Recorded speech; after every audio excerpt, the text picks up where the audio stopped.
Hello. We are going to continue down our marvelous journey of unit testing here. And so what we got is we have this uh, special set up for our level select menu. Still using the script inspector 3. To be honest, I can't figure out how to get rid of it. But we'll figure that out later. One thing I wanted to show before we got started here is that all of the setup for all the scriptable objects, we could actually use the real prefab. So basically I took this exact same unit test that I worked in previous videos and I compressed it down to this, which is awesome. So our test setup is just loading the prefab. We call on enable. We make sure everything in the prefab was generated. It's fantastic. So that's really cool. I started another test afterwards, which is the level select button populates level details. And so this one, again, we start with that menu asset. We then make sure that when we click on the level that the prefs are set appropriately. And we also check that the title text and the level description are changed. But I think I want to change that. I think really what I want is just to enable or disable the button um, so that we can show the user that, whether or not they can start the level. So we're going to hit start. We're going to probably show a start button, or we're going to click on a level and then show a start button and hide a cancel button. And then people can navigate through that. So we're going to change this test a little bit. I'm going to control enter so that we can do a little bit of refactoring here.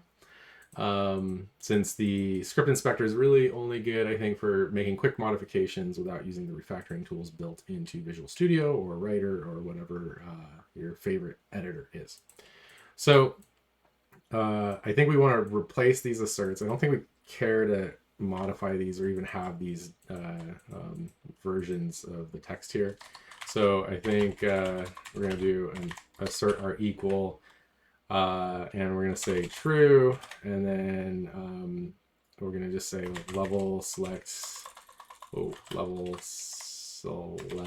menu dot start button dot is active, and then we're going to say false for cancel button. So when you first click on a level, it will pick that level and then it will change it. So and that's the on button click event. And we might want some default behavior in here, but I'm not too concerned about setting that up yet. Oh, actually, this is going to be set active, right? And true. Oh, no, actually, it is active. Sorry, that'll be in the real code. Alrighty, so we're going to go ahead and say generate a field. We're going to do another field. We're going to control F12 and jump to those. These are going to go away, and we're going to say something like button. And whoops, we want to see the UI system in there, button again. And so what we're going to say is on enable, we're going to rotate through those. On enable as well, we want to make sure that once it's called that one is set to true and the other one is set to false. So we're going to make the test prove that to us actually before the on enable. We'll kind of test a little bit more here.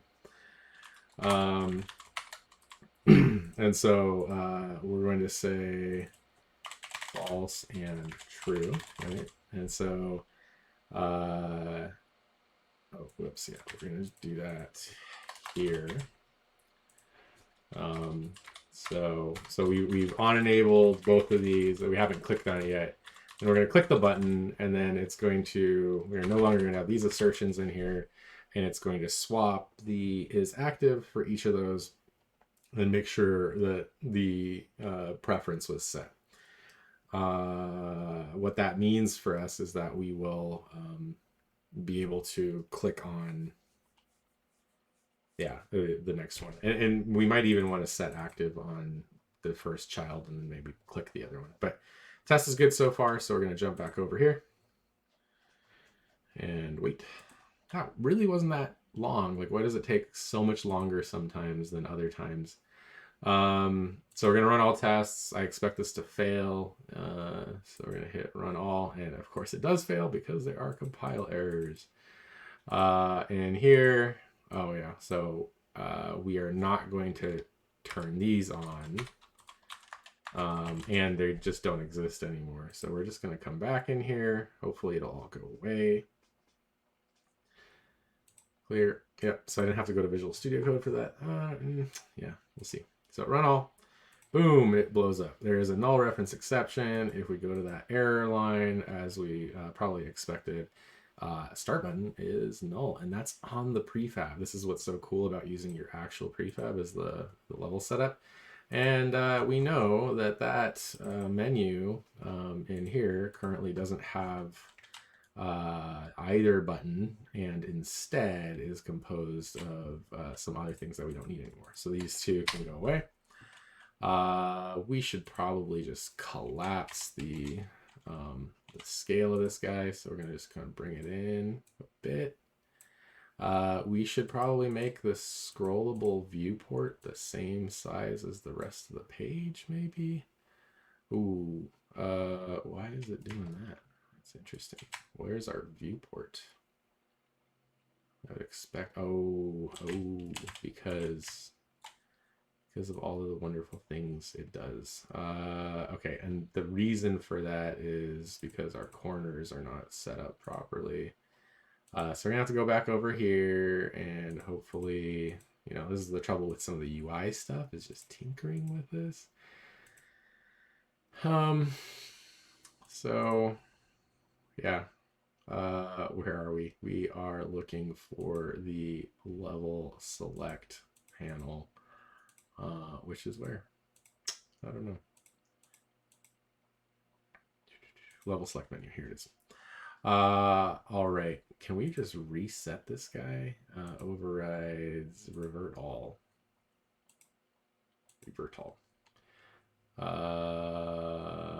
Okay, so maybe we just delete it. And then we come back in here and re-add it. It was not on the canvas, re-add it on the canvas. And it just thinks that it wants to blow up. So we're just gonna kind of take a look at the scroll view and move it into the appropriate locations. Yeah, it's like maybe right there and right there. That looks pretty good on the screen. And then we're gonna just say anchors to corners. And then we should send those overrides in, apply all, and then we can go back in here and we should see it basically the same. Great. All right, this guy should probably have anchors to corners as well. Yeah, the scroll bar stuff is all right. The main window panel should also be alongside those anchors to corners. Set those as well. View content, anchors to corners. Yeah. It's a cool little tool I had found a long time ago. Also, we probably just want this to be up here. Oh God. All right, up there, and then we probably need that to be like attached to the top somehow. With a little bit of a drop. Not that much. There you go. So hopefully in different displays, free aspect. Whoa. Okay, well, yeah. So like super wide, it'll look like that. Yeah. All right. Pretty fun. We'll tinker with that a lot more later. Okay, so the other piece of it is we don't have our buttons. I want the buttons to look like our other buttons, so which I don't quite have a prefab for, so I'm just going to steal one of them. Probably our play button. So copy that guy, and then we're going to just jump back into here, and we're going to throw him in there. It's a nice looking button. And we're going to have like a play and a cancel, or like a, you know, start, play, cancel, and we kind of want them to be, the right side's probably going to be start, the left side's probably going to be cancel. And unfortunately, we're going to have to collapse everything that we just did a little bit more. So we're just going to go ahead and do that. Well, that doesn't look too bad. All right, play and cancel. So these both could be probably slightly smaller.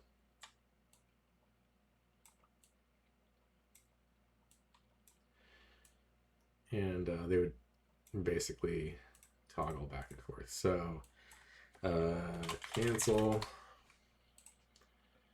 Oops, wrong one. Light.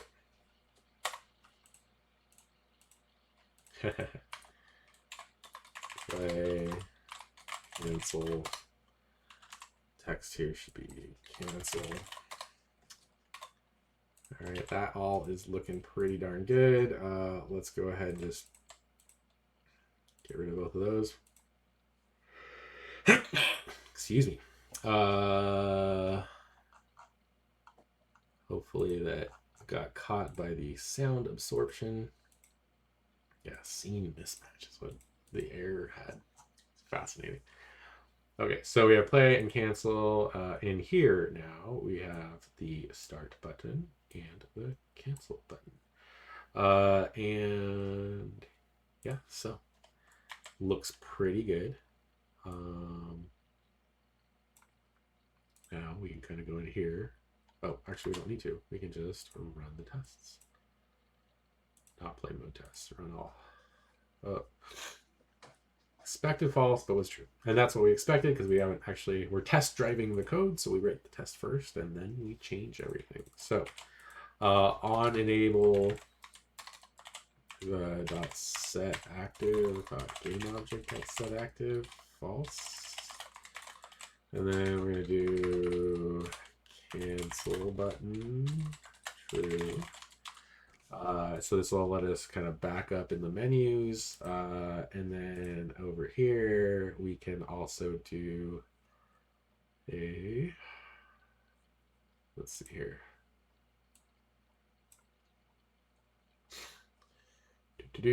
So that'll get us past the first step. And then when we click invoke, we are actually firing the thing that was set in this listener. And we have the level select menu. And so we can just say dot enable start button. Generate method for that, go there, and we're gonna just invert that true and false. All right, let it build. Run all. All would blow up something else. Not set to an instance of an object. Let's go take a look at what that is.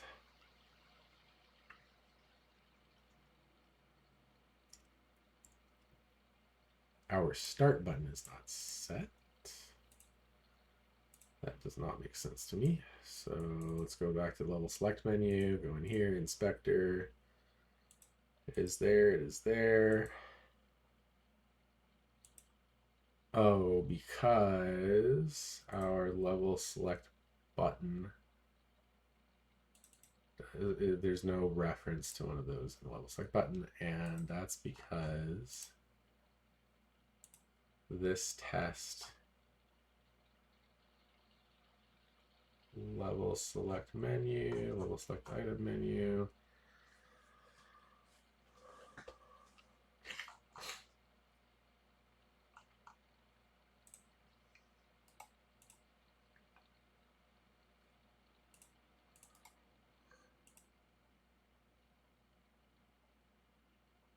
We get the level button prefab out of there. And then run that. But we actually don't need that test anymore. So I think we should just delete that test because everything is covered the same in the other test. So we're good.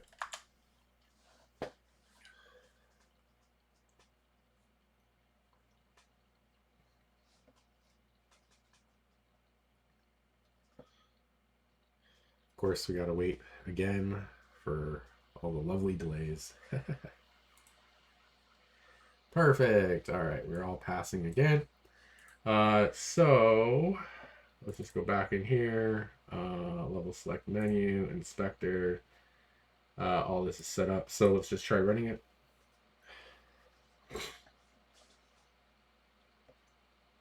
Hey, that looks pretty good. Level 1, level 2, level 3. I don't know why it's... And so if I click on one of those, it wants me to play either one. It should still... The highlight should be sticky, and we shouldn't... I don't know. That feels real weird. This does seem like a scene view. Goof around with it until it feels right. So in our level select menu, in the background here, I think we kind of want to have something. Scroll view. And yeah, so there's elastic, there's unrestricted, there's clamped. Oh yeah. Just feels big. Spacing. Nope. Auto hide and expand. Viewport scroll bar. Scroll sensitivity.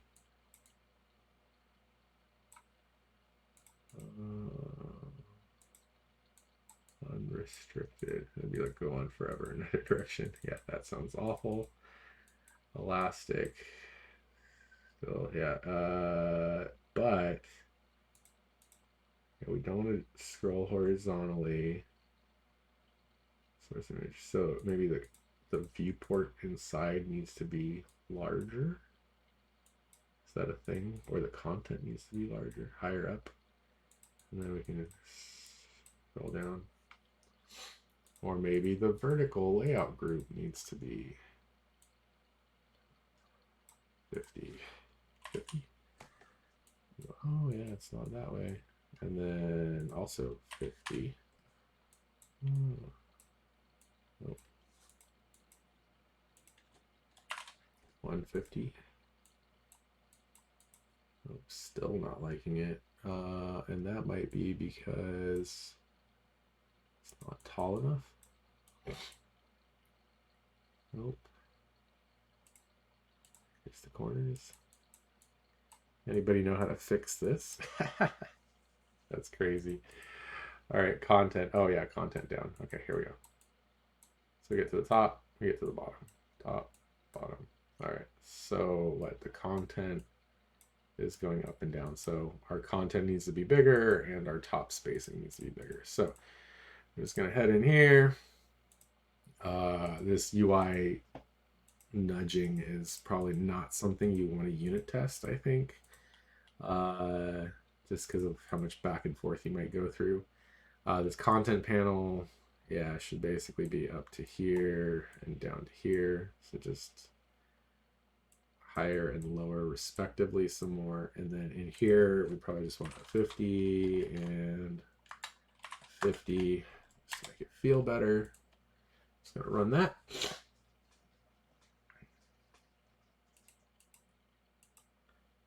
I wonder,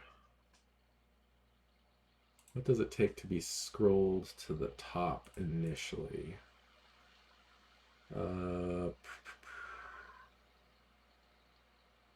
Elasticity. Oh, wait, maybe these numbers change? No. On value changed, vector 2. Maybe we actually need to, let's undo. That looks pretty good. We're gonna start, play. And actually we don't want to disable the cancel, so I think we want both to be true. Just in case you go backwards, but we just want to signify that. So test runner on all, it's gonna blow up. That's because we want our code now to make sure that they are both true when we enable them.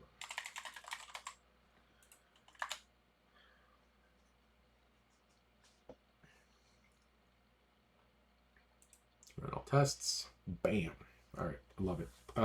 This is looking pretty good. What else do we need to accomplish? We need to set up so that the level moves forward, or the level starts, and then we also need to set up just showing the level select when we do it, and then we will respond to that level select. But we should do a sticky highlighting or something. So if we select the first one, it should show that you are still selected or it's active. So I think, again, it's more of a discovery thing with all these UI elements. But we got this scroll view, viewport, container, content, level button. So this level button, highlighted color, it's like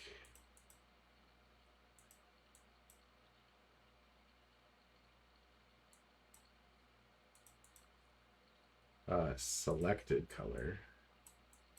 There you go. All right. So, oh yeah, highlighted versus selected. Really, we don't care about that. We just want the selected color to be green.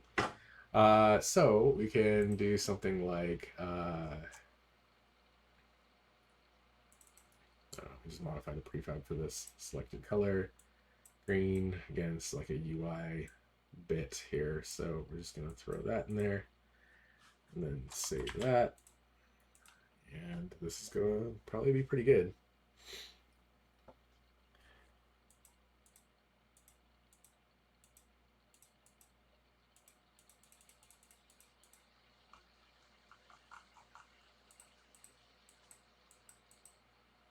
So when we scroll up and scroll down, I want it to start scroll down. So I'm just gonna do a quick little Google. Unity 3D scroll view, scroll down. Or let's see, start scroll all the way up or down, whatever it is. It starts at the bottom instead of top. How to fix it?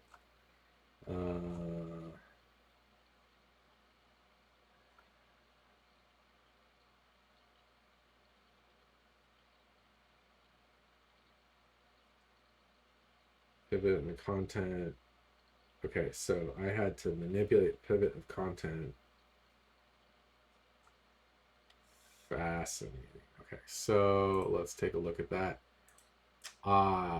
Okay, so the pivot of content wants to be up there, and so now when you do that, weird. Okay, cool. Well, that's probably it for now.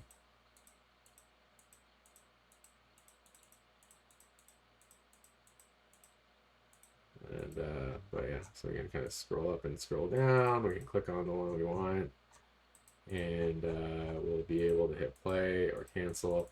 We'll get some level images in there. I need to go ahead and create some of that artwork, and then yeah, we'll give it a shot. We'll maybe flesh this out a little bit more, just so we can finish it up. Anyway, like, subscribe, share this with somebody you know who's trying to do unit testing inside of Unity. Highly recommend your test setup be the, what do you call it, the prefab. So just take the prefab, load it in, that's your test setup, that's your arrange, and then you have your act and assert after that. Makes those tests, writing those tests, go really fast. So anyway, talk to you all later and see you.